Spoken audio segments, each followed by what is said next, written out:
My name is Maropeng Vushangwe, and I am a filmmaker. I'm from Harare in Zimbabwe. So for me, I love filmmaking because it's a way of telling stories, encouraging people, being the light to people just through telling stories, showing them something. I mean, you can preach the word of God just through filmmaking, and that's amazing.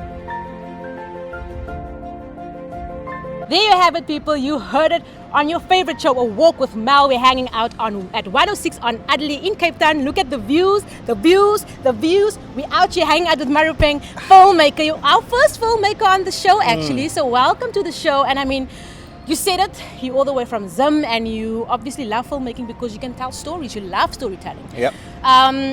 Before we get into that, like when you were growing up, like were you creative at all? Did you love creating? Was there anything that ignited that when you were younger, or not at all? I'll be honest, there wasn't any particular thing which was like, okay, this is what's making me want to do film or anything like that. My dad he had a video camera and a film camera, a photography one, and he would take pictures of us, like a lot of pictures, do a lot of video of us. And then when let's say if he was filming something at church or at a wedding, I was only allowed to help carry the equipment. I wasn't allowed to touch it. But my brother was allowed. Was he older? He was older. That's it. You see? The youngest, I know this. Yeah, we don't. I don't know. Maybe that had like a psychological effect. I should be there. I should touch the camera.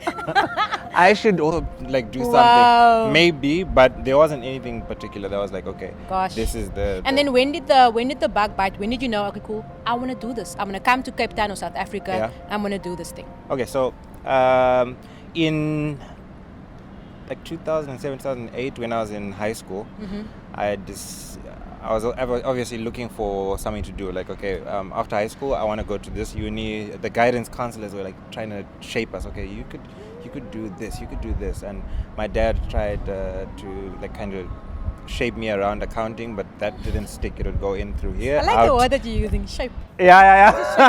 I was also supposed to do accounting. Yeah. But it didn't stick.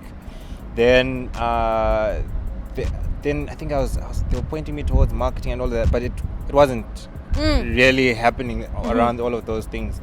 And then my mom knew I was a technically a technical stuff. Yeah, I could anything to do with computers and stuff. I could just handle it. Okay. Then I applied to this college in the UK. Oh, sorry. Yeah. So we second best. Oh, you know what I'm saying?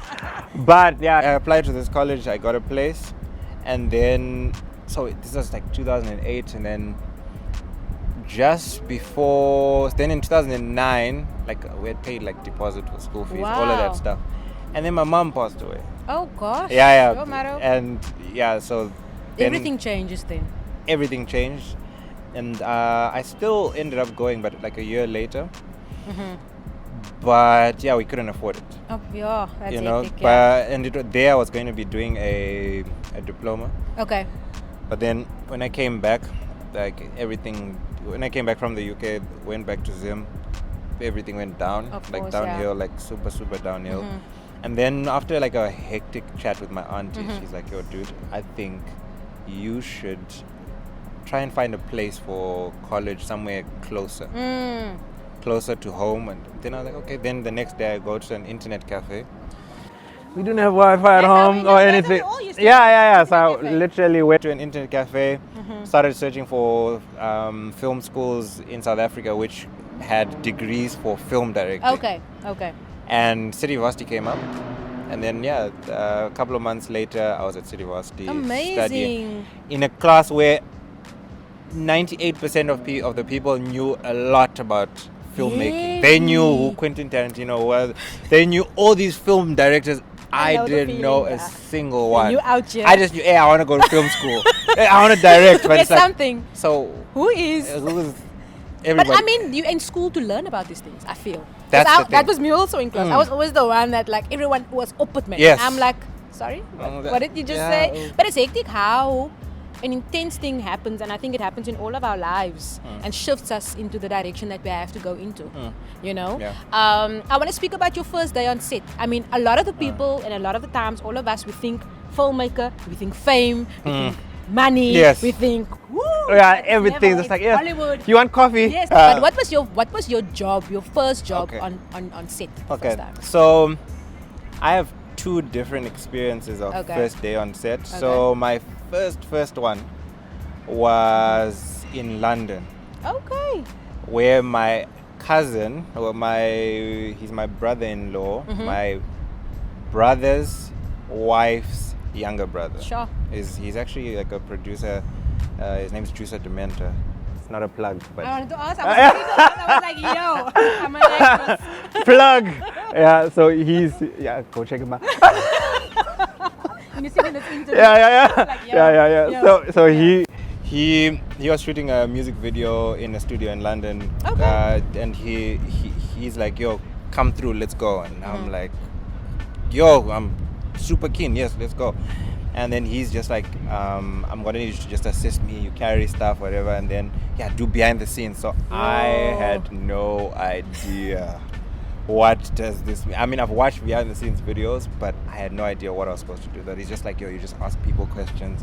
Then all I did was, because somehow we just vibed, everybody on the set. Oh wow! We all just vibed. So it was just like, I'm asking people, okay, who is Karaya D to you? Or then we just That's like random dope. like questions. Then they used the behind the scenes for a build up. So your behind the scenes actually made it in? Yes, it made it. So but what? it was like that was like my first experience there. Okay. And then here I was now in college, and then I was on a set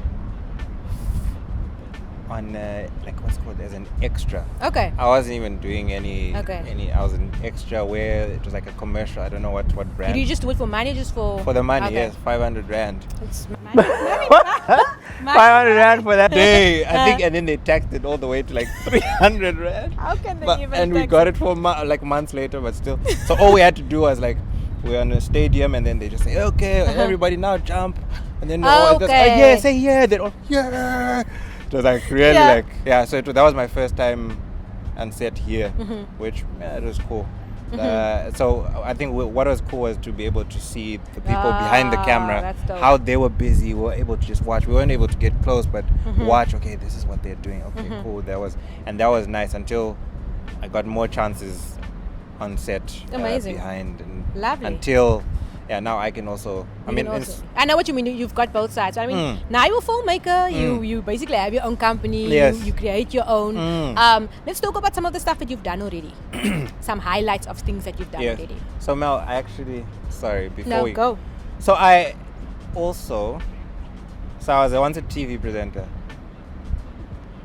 In Zim. I'm just gonna cut the show. Yeah, just like take a walk with Maro. Dude, really? like literally. That's dope. Before I went to the UK. Yeah. And on ZBC, like the local television That's station. dope. My dad, like on a Thursday or a Wednesday afternoon, I saw this ad on TV, and they were saying we're looking for TV presenters, and I was Okay. like, this is your thing. I Why could not? do this. Yes. Because I had the confidence, and I'm just like, okay, I'm gonna do it. Amazing. I went through for the interview that the like auditions. I made it through the first round. Second round, they start giving us so my weakness was I wasn't good at remembering stuff, and I don't think I still am now. Yeah, you're gonna have to ask me the question again. So then I'm like, and then I ended up doing that for a couple of months. But at the time, I was like so deep in like drinking and smoking and what. So all the time I was getting onto set, I was like, oh, I get like it. hungover, so I'd forget my lines. That's all my TV presenting career. Like it could have been, but God knew, man. Yeah. I see a filmmaker, but I also see that vibe in you, and it's never too late. I mean, you've got the skill now. I'm good. Behind the camera is for me. But you've got the skill. Yeah, you've got the skill. I want to speak about obviously your first film. Actually, yes. I want to go first there. Your first film that you created before we go into the rest. Okay.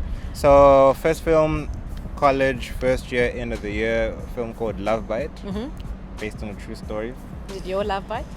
It was. It was but it wasn't like the literal like Okay. love bite. Okay. But it's like love bite. So we, with my friends, we went out on the popular party stretch in Cape Town called Long Street.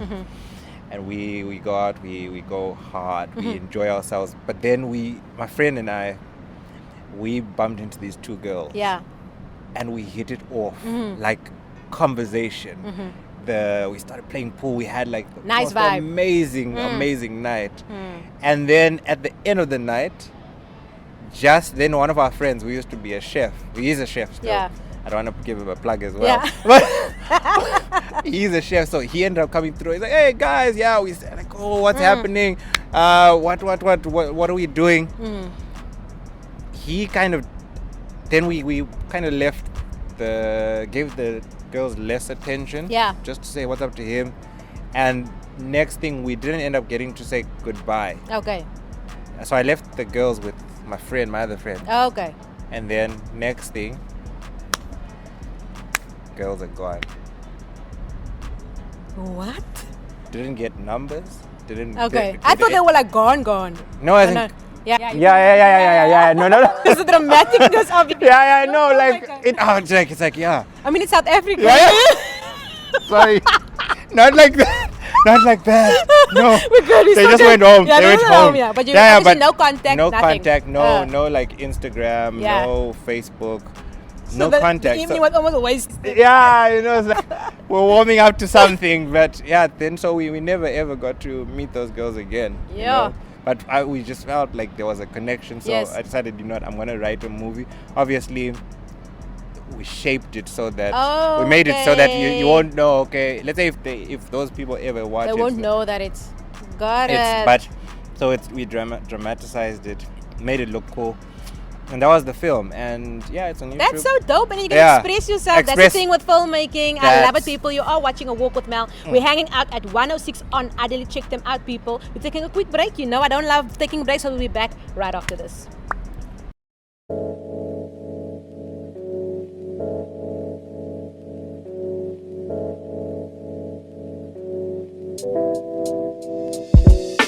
And we are back, people. It is A Walk with Mel. We're hanging out with Maro, my homeboy. We're hanging out at 106 on Adelaide. Very cool place. I love the rooftop. I love the views at the back. Cape Town is so beautiful. And I'm so happy that you moved to Cape Town because I got to meet you. And I mean, we got to work together. And I mean, I'm loving what you are doing and that you are so honest about your journey, man. Yeah. Because it's not. I think it's more real when you're honest about Yeah, it. I want to speak about your vision. Yeah. As an artist or filmmaker, what would you say is your vision? Okay, so my vision is based on where I obviously want to go. Yeah. So from day one, I've always been like, I want to direct films in Hollywood. And that's like something that like it drives me. And I'm waiting patient that the day is gonna come through where it will be feature films. We're directing feature films in Hollywood, commercials in Hollywood. Just like every day it's a different. Oh yeah, it's a different big brand. It's this that kind of thing, and It's be a able. lifestyle almost. Yeah, and be able to also like raise like the flag high. And be able to, with other young people who are from the country and people we've worked with. I mean, over the years, to be like, guys, we've been working towards a big thing, and now we're there. What else can we do? Who else can we inspire? Who else? Let's say, like, there's like, okay, not my situation, but where I come from. Yeah. Majority of the people, the career choice that you're taking is accounting. Yeah. You're doing The the basics. corporates, the I what get what. you. So for people who might not be amazing at maths or biology, Bruh. or There's a different world for there's you. a different world for you, especially if you're a creative. You can tell stories like this. You can genuinely make money from it. You can And it doesn't make a mean that you're living. stupid also. Yeah, Because that's the way it's almost preached. That's- yes. When you're in school, you have to be good at this At one this thing. or that. Yet I mean, love that. it's unfortunate that that's like how The system. the system Yeah. is like. But there's so much that people could actually do that if people could know they can be a grip. Sure. They can be a gaffer. There's so many work in the industry. There's so much that somebody can actually do, and I feel like I'm glad you said I'd that. love to be able to show other people that listen, you could be a photographer, or you could be a lighting person. That's and you might love it so much. You might love it so much, and literally feed your family. Wow. And travel the world just because you are good at that particular and specific thing. That's so dope, and it's so important for us to explore those options as well. Yeah. I want to speak about different work that you've done Yeah. already. Commercials, whether it's music videos, that you want to mention. Any highlights so far as a filmmaker? Highlights. Okay, so 2020. Funny enough, my most outstanding year. I think for a lot of people, it is an outstanding. But now you're motivating them. Yeah, like all of us. Like both in negative and positive ways. I was in various situations where it started as a negative thing that I got retrenched from my work. But sure. in the company I was working for quite a while, but I'm very grateful that happened, because it opened up doors for me to actually do your own thing.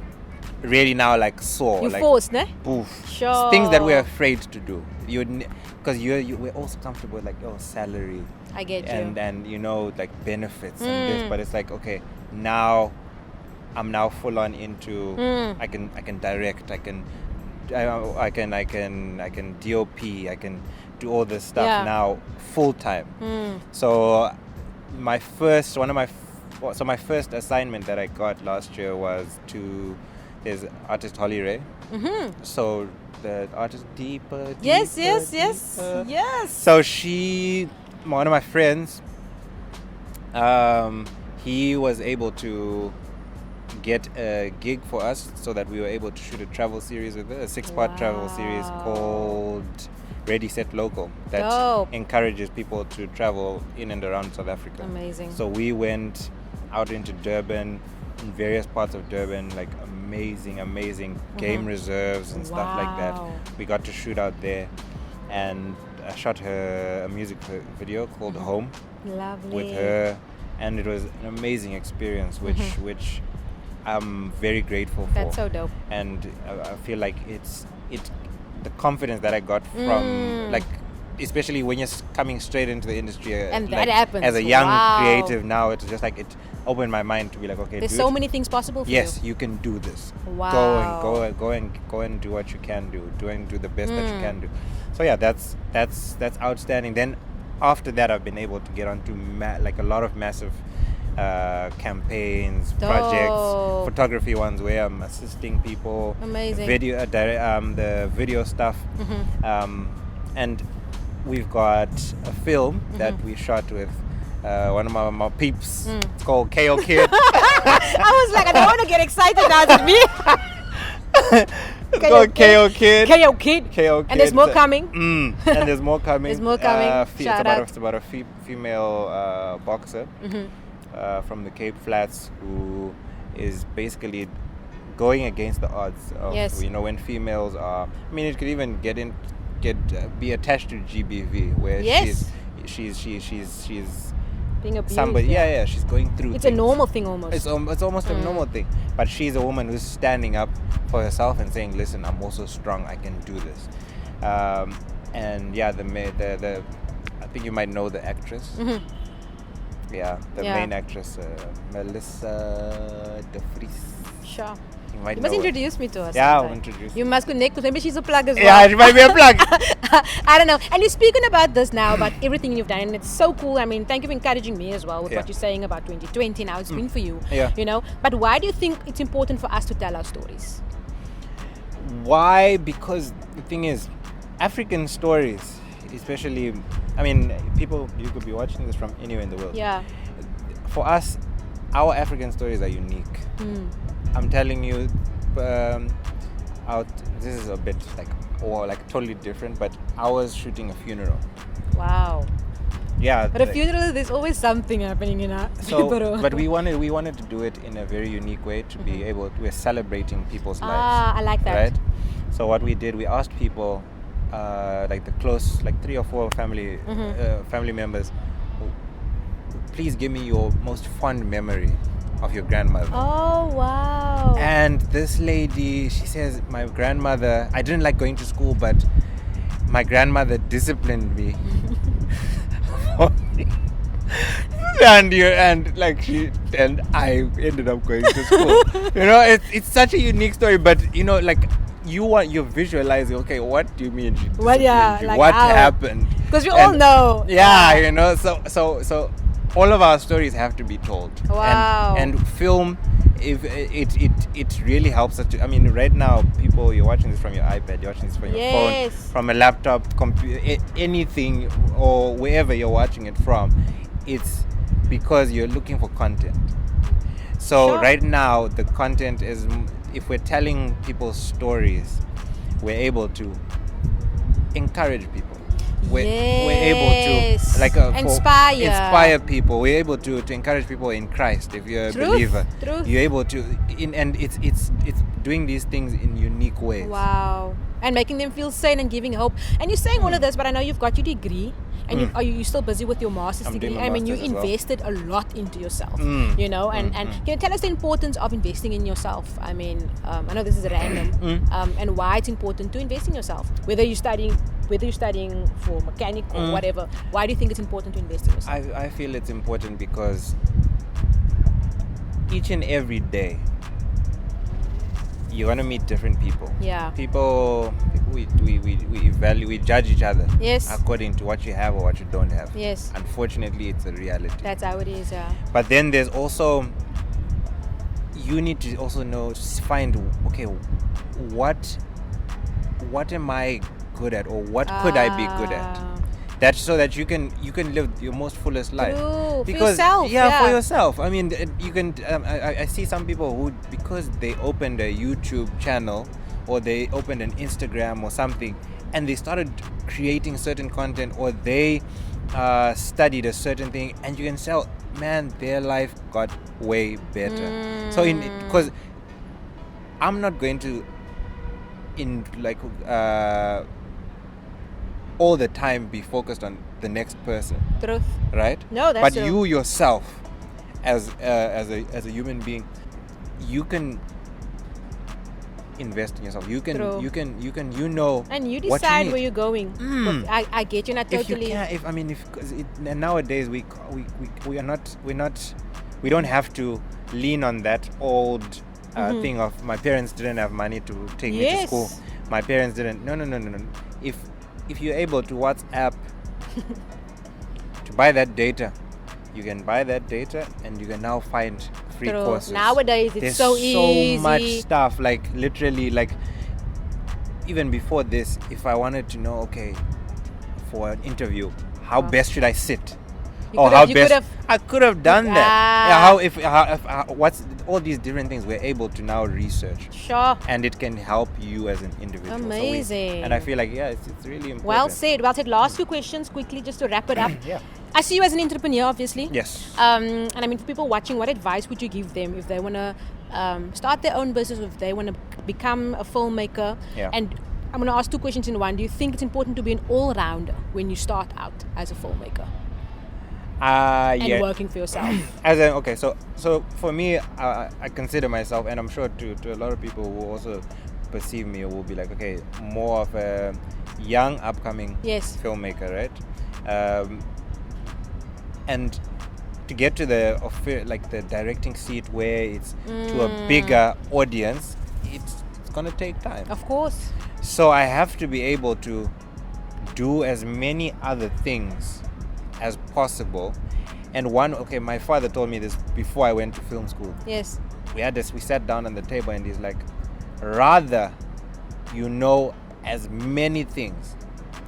Yes, you want to be a director, but know so much stuff, so that when you hire people and have people working for you or working with you, they won't take advantage of you. Sure. Because now you know what it is how much time it will take to set up that tripod.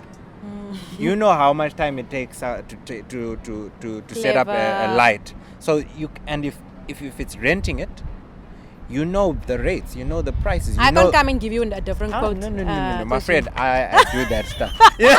My friend. All right, I know that stuff. But I get you. So it's good to know everything. It's good to know that stuff. Like, and it also helps you to understand the whole process of filmmaking. Sure. And in as a whole, like for me, I do a lot of now.